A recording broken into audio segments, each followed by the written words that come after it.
Hello everyone, అందరికీ నమస్కారం. ఈరోజు ఈ వీడియోలో నా మార్నింగ్ రొటీన్ చూపిస్తాను. పొద్దున్నే ఫ్రెష్ అయిన తర్వాత వంటగదిలోకి వచ్చేసాను. రాత్రి కడిగిన గిన్నెలన్నీ చక్కగా ఆరిపోయి ఉంటాయి కదా, పొద్దున్నే వాటిని వాటి ప్లేస్లో సర్దేస్తున్నాను.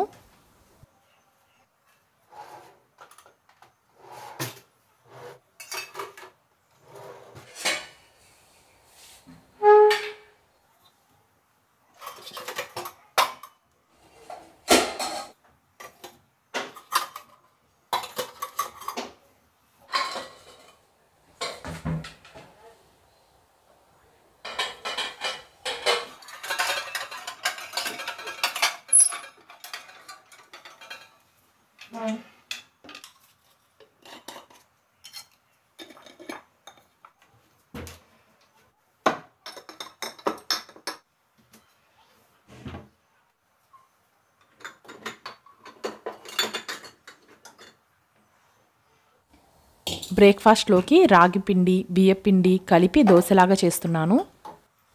ఇది ఇన్స్టెంట్గా అప్పటికప్పుడు బ్రేక్ఫాస్ట్గా చేసుకోవడానికి బాగుంటుంది. ఇది కొంచెం కొలతగా వేసుకోవాలి. 1 కప్పు రాగి పిండికి 1/2 కప్పు బియ్యం పిండి వేసుకోవాలి.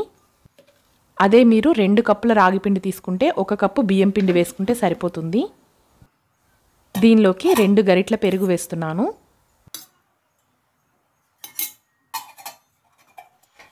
ఈ దోశల్లోకి ఉల్లిపాయ, పచ్చిమిర్చి, కరివేపాకు ఇలాంటివి వేసుకుంటే చాలా బాగుంటుంది టేస్ట్.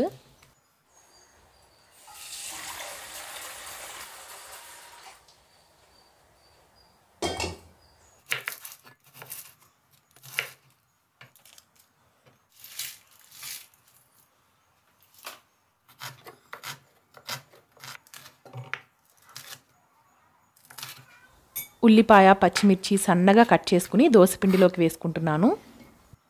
దీనిలోకి కొద్దిగా ఉప్పు, కొంచెం జీలకర్ర వేసుకుంటున్నాను.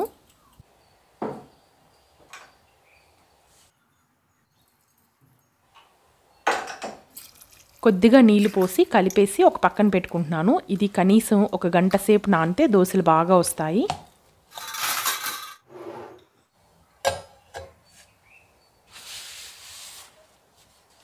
ఆ పిండేమో నానాలి. మా అమ్మాయి ఏమో స్కూల్కి వెళ్ళిపోవాలి కాబట్టి తనకి మాత్రం ఇడ్లీ వేసేస్తున్నాను.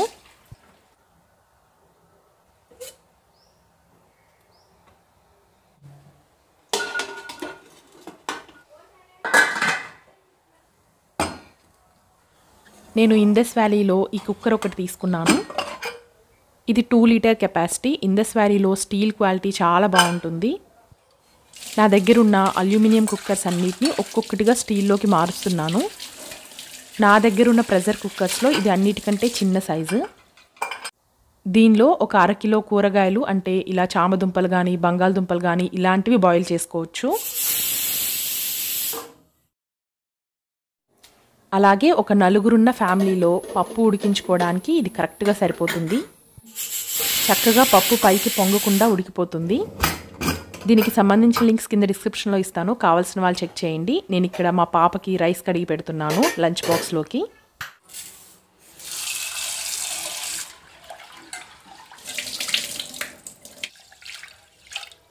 మామూలు రైస్ అనుకోండి, 1కి 2 గ్లాసులు వాటర్ పోస్తాం కదా. బ్రౌన్ రైస్ కాబట్టి నేను ఇంకొక 1/2 గ్లాస్ వాటర్ ఎక్కువ పోస్తాను, మెత్తగా ఉడుకుతుంది అని. ఈలోపు ఇడ్లీ కూడా చక్కగా ఉడికిపోయాయి. నేను ఒక్కసారి డీప్ ఫ్రై చేసిన ఆయిల్ని మళ్ళీ డీప్ ఫ్రై చేయడానికి వాడను. ఇలా ఒక గిన్నెలోకి తీసేసుకుని కూరల్లోకి వాడేస్తూ ఉంటాను. ఈ ఆయిల్లో నేనేదో డీప్ ఫ్రై చేశాను, అందుకే దీనిలోకి తీసేసి అదే పాత్రని స్టవ్ మీద పెట్టేసి దానిలో చట్నీ కోసం పల్లీలు ఫ్రై చేసుకుంటున్నాను.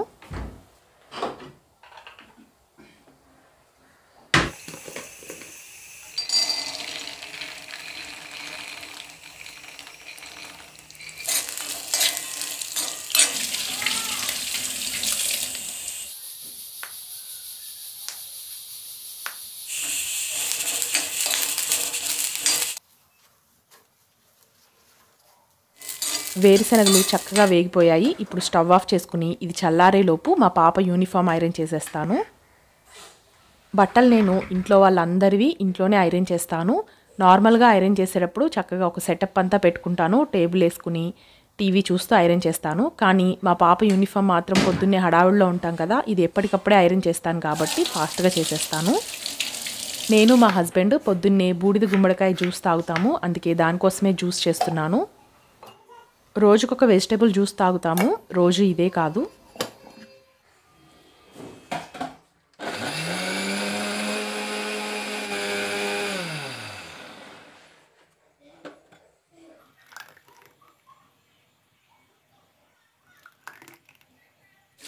ఇప్పుడు జ్యూస్ చేసిన మిక్సీ జార్ని ఒకసారి పైపైనే కడిగేసి అదే జార్లో చట్నీ గ్రైండ్ చేసేస్తున్నాను.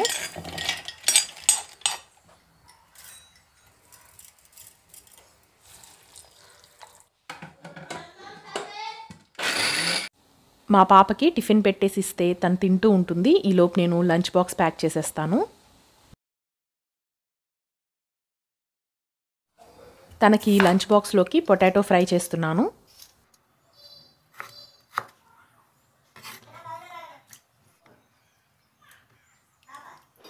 ఇందాక చట్నీ కోసం వేరుశనగలు వేయించిన పాత్ర ఉంది కదా, దాన్ని అలానే స్టవ్ మీదే ఉంది, దానిలోనే పొటాటో ఫ్రై కూడా చేసేస్తున్నాను.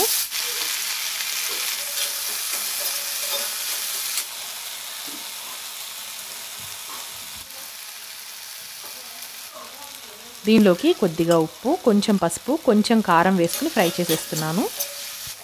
ఇది అయ్యేలోపు స్నాక్స్ లాగా ఆరెంజ్ కట్ చేసి పెడుతున్నాను.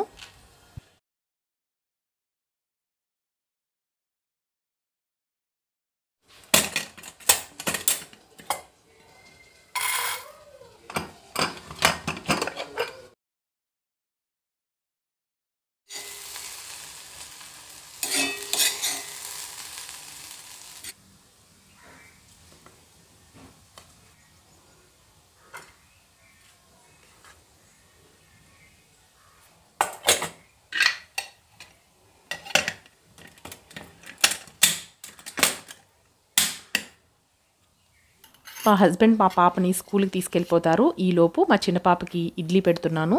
తనకి ఇడ్లీలోకి ఎక్కువ నెయ్యి వేసి కొద్దిగా చట్నీ వేసి తినిపిస్తాను.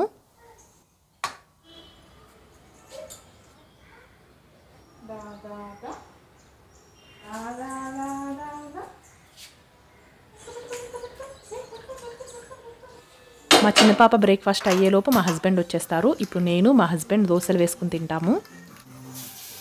ఇప్పుడు నేను చేసిన రాగి దోశల్ని మామూలు దోశలాగా పల్చగా చేస్తే రావు, ఇలా కొంచెం మందంగానే పిండి పోసుకోవాలి. దోశ కాలడానికి కూడా మామూలు దోశ కంటే కొంచెం ఎక్కువ సమయమే పడుతుంది.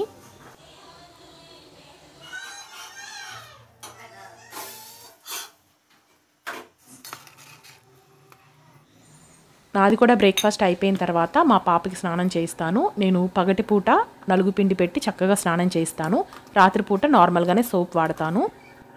మా అమ్మగారు చేసి ఇచ్చిన నలుగు పిండి అయిపోయింది. నేను ఒక ఇన్స్టాగ్రామ్ పేజ్ నుంచి ఇది తెప్పించుకున్నాను, చాలా బాగుంది. మీ అందరికి కూడా ఉపయోగపడవచ్చు అని చూపిస్తున్నాను.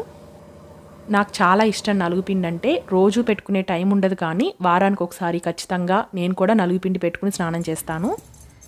ఈ అగ్రహారమ్స్ వాళ్ళ నలుగుపిండి మాత్రం నేను నా చిన్నప్పుడు వాడిన స్మెల్ గుర్తొచ్చింది. వాళ్ళ డీటెయిల్స్ అన్నీ కింద డిస్క్రిప్షన్లో ఇస్తాను. మా పాప కాసేపు పడుకుంటుంది. ఇప్పుడు నేను మళ్ళీ వంటగదిలోకి వచ్చి బ్రేక్ఫాస్ట్ చేసిన గిన్నెలన్నీ ఉన్నాయి కదా, అవన్నీ వాష్ చేసుకుంటున్నాను. నాకు వంట చేయడం అంటే చాలా ఇష్టం, నేను చాలా ఎంజాయ్ చేస్తూ చేస్తాను. నేను అలా చెయ్యాలి అంటే నాకు వంటగది నీట్గా ఉండాలి, వంటగది ఖాళీగా, కిచెన్ సింక్ అంతా ఖాళీగా ఉండాలి. అందుకే ఎప్పటికప్పుడే క్లీన్ చేసేసుకుంటాను.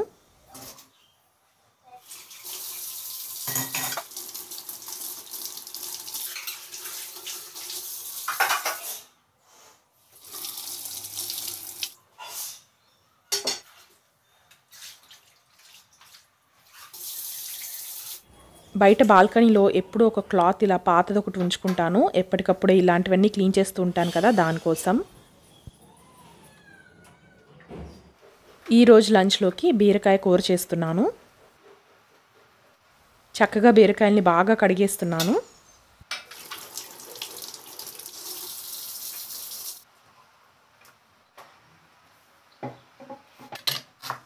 ముందుగా ఉల్లిపాయ, పచ్చిమిర్చి కట్ చేసి పెట్టుకుంటున్నాను.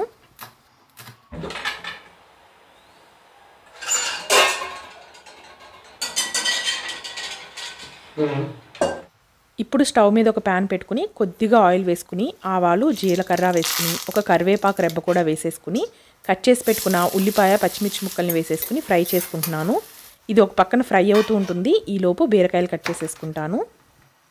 బీరకాయలకి ముందు వెనక చివర్లు మాత్రమే కట్ చేసి పైన గరుకుగా ఉండేది మాత్రమే తీస్తున్నాను. కూరగాయల్లో ఉండే న్యాచురల్ ఫైబర్ని ఏదో ఉద్యమం చేస్తున్నట్టు మొత్తం తీసేయకుండా ఒక 70% ఫైబర్ ఉండేలాగా చూసుకుంటాను. ఉల్లిపాయలు వేగిపోయాయి. దీనిలోకి కట్ చేసుకున్న బీరకాయ ముక్కలను కూడా వేసేసుకుని కొద్దిగా ఉప్పు కొంచెం పసుపు వేసుకుని ఒకసారి బాగా కలిపేసుకుని మూత పెట్టి మగ్గించుకుంటున్నాను. ఇప్పుడు కూరగాయలు కట్ చేయడం కోసం వాడినవన్నీ కూడా కడిగేసి పెట్టేస్తున్నాను.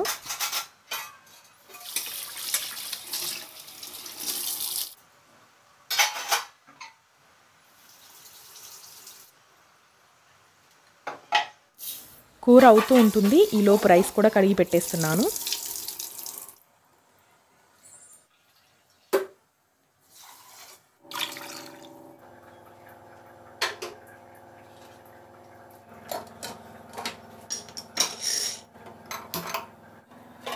ఇప్పుడు కూరలో కొద్దిగా కారం వేసుకుని ఇంకొంచెం నీళ్లు పోసి మగ్గించుకుంటున్నాను.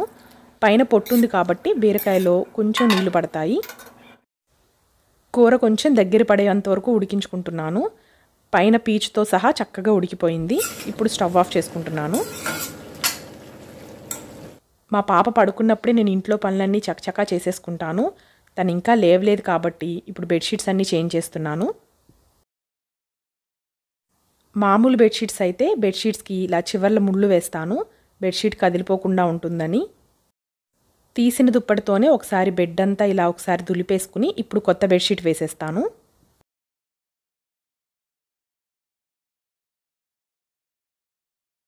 ఈ ఎలాస్టిక్ బెడ్షీట్స్ అయితే ఎంత హాయిగా ఉంటుందో. వేసిన బెడ్షీట్ వేసినట్టే ఉంటుంది, అస్సలు కదలకుండా. నాకెందుకో లైట్ కలర్ బెడ్షీట్సే నచ్చుతాయి.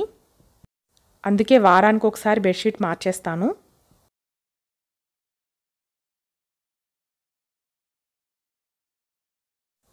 నేను ఇలా మంచం దగ్గర ఒక పాత టవల్ ఒకటి పెడతాను. మా ఇంట్లో తలకి ఎవ్వరు నూనె రాసుకున్నా సరే పిల్లో మీద ఈ పాత టవల్ వేసుకునే పడుకుంటాము. మంచం దగ్గరుండే ఈ మ్యాట్స్ మా అమ్మ కుట్టించిస్తారు. వీటిని కూడా 2 వారాలకు ఒకసారి మారుస్తూ ఉంటాను. వీటిని చేత్తో వాష్ చేయడం అస్సలు కుదరదు, చాలా బరువుగా ఉంటాయి. అందుకే వాషింగ్ మిషన్లో వేసేస్తున్నాను. ఇవి నా దగ్గర 2 సెట్స్ ఉన్నాయి. అందుకే అవి తీసిన వెంటనే 2 మంచాల దగ్గర వేరే వేసేస్తున్నాను. ఈ వీడియో మీకు నచ్చిందా? నచ్చితే నా ఛానల్ని సబ్స్క్రైబ్ చేసుకోండి. Thank you so much for watching my video. చింతని లేచిందా? చింతని లేచిందా? ఆడుకుంటున్నావా? ఆడుకో ఆడుకో.